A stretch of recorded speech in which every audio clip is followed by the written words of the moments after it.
आप मुझे बताइए कि आपने एक नोटिफिकेशन कर दिया गृह मंत्रालय ने कि ये टेररिस्ट है, फिर आपने कहा कि आप रिव्यू में जाइए।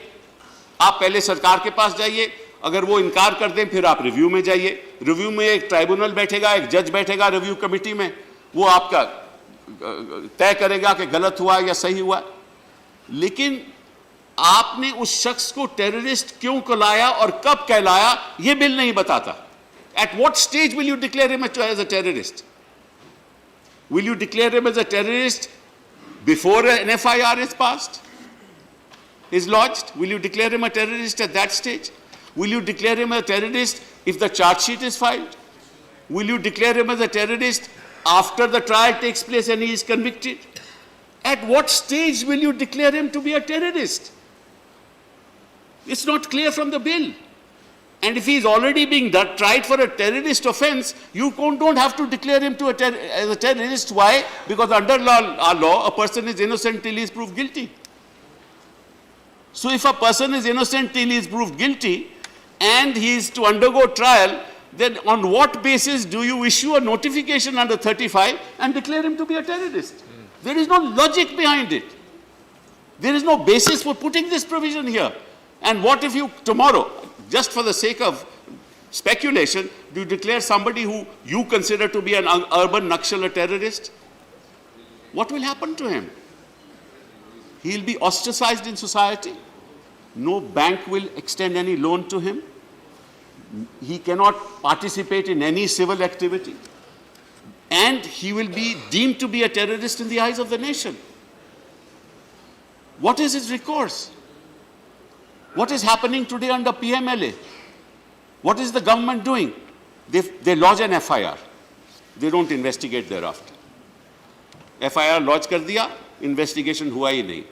फिर ED आ गया. फिर ED उसके पास चले जाता है. फिर ED उसको कहता है कि these are proceeds of crime. आप मुझे बताइए, आप अपने कैसे आपका पास पैसा आया. CBI कुछ नहीं करती और उसका सारा धंधा खत्म हो जाता है. ये बिजनेसमैन के साथ हो रहा है, सोशलिस्ट के साथ हो रहा है, सोशल वर्कर्स के साथ हो रहा है. अब ऐसा ही इस कानून में होगा, क्योंकि you will say that he has proceeds of terrorism. आपने उसको नोटिफिकेशन कर दिया, उसके बैंक पे चले गए, अकाउंट फ्रीज कर दिया और कहा these are proceeds of terrorism. उसका नतीजा क्या होगा? तो सबसे पहले तो आप हमें बताइए, आपने ये प्रावधान लाया क्यों, किस लिए, किस स्टेज पे आप तय करेंगे कि वो टेररिस्ट है? अगर हाफिज सईद है तो टेररिस्ट है, अगर गोडसे है तो टेररिस्ट है. लेकिन आप में हिम्मत नहीं है कहने की. 2047 से आज तक आप लोगों में हिम्मत नहीं है कहने की गोडसे टेररिस्ट था. 1947 आपके पास ये हिम्मत नहीं है. गृह मंत्री जी, आप उठ के कह दीजिए, क्योंकि सब नजरिए की बात है. किस नजर से आप किसको देखते हैं, जिस नजरिए से देखते हैं वो टेररिस्ट हो जाता है. और बड़ी दुख की बात है कि आज आप लोगों ने उन लोगों को कानून जेल में रखा हुआ है जो एकेडमिक्स हैं, जो UN से फंडिंग लेते हैं, जो सिविल एक्टिविस्ट हैं. उनको कल आप नोटिफिकेशन से टेररिस्ट कहला दोगे? और इस कानून में कोई ऐसी बात, हमारा केवल इतना ही विरोध है. आप बताइए किस आधार पे उसको आप टेररिस्ट कहोगे? आपकी मंशा होगी तो कह दोगे, नहीं मंशा होगी तो नहीं कहोगे. और मैं आपको एक और बात बताऊं, इस कानून में धारा 153A and 153 code of criminal procedure भी लिखित है. जो कम्युनल एक्टिविटी करता है under UAPA he can be declared to be a terrorist. अब 2014 के बाद किन किन लोगों ने इस देश में 153A और 153B का उल्लंघन किया है कि आपने कभी सोचा कि उनको टेररिस्ट कहलाया जाए? करेक्ट. आप कभी सोचेंगे भी नहीं, बिकॉज आपका नजरिया दूसरा है. करेक्ट. आप केवल उन लोगों को टेररिस्ट दिखाएंगे जो आपके खिलाफ बोलेगा. अब JNU में कुछ हो गया, कुछ युवाओं ने कुछ कर दिया, उनको आप टेररिस्ट दिखा देंगे. कहीं और यूनिवर्सिटी में कुछ हो गया, किसी दलित ने कुछ कर दिया, उस टेररिस्ट दिखाएंगे। कोरेगांव में कुछ हो गया तो उन लोगों को आप टेररिस्ट कहलाएंगे। और वो बेचारा करेगा क्या?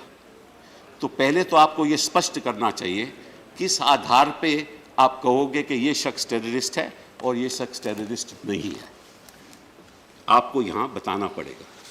मैं ज़्यादा वक्त नहीं लूँगा, 2-4 बातें आपके सामने कहूँ रखूँगा कि एक बात का हम आपको दाद देते हैं कि जहाँ तक आपकी बात है, you get what you see and you see what you get. लेकिन हम आपको एक आश्वासन देना चाहते हैं कि from here this side also you will get what you see. हम जब अब ऐसे कानून इस तरह के प्रावधान लाएंगे, क्योंकि आपका नजरिया कुछ और है, हम यहां खड़े होकर विरोध करेंगे टिल आवर लास्ट ब्रेथ।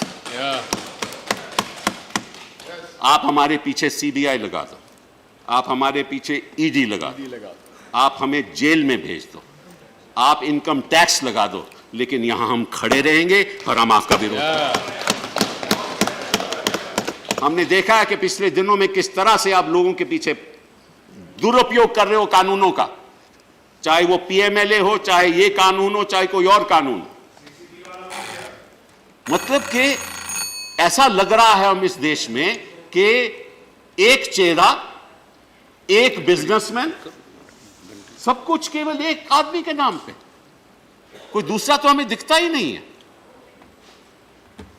तो मैं आपसे आग्रह करूंगा गृह मंत्री जी कि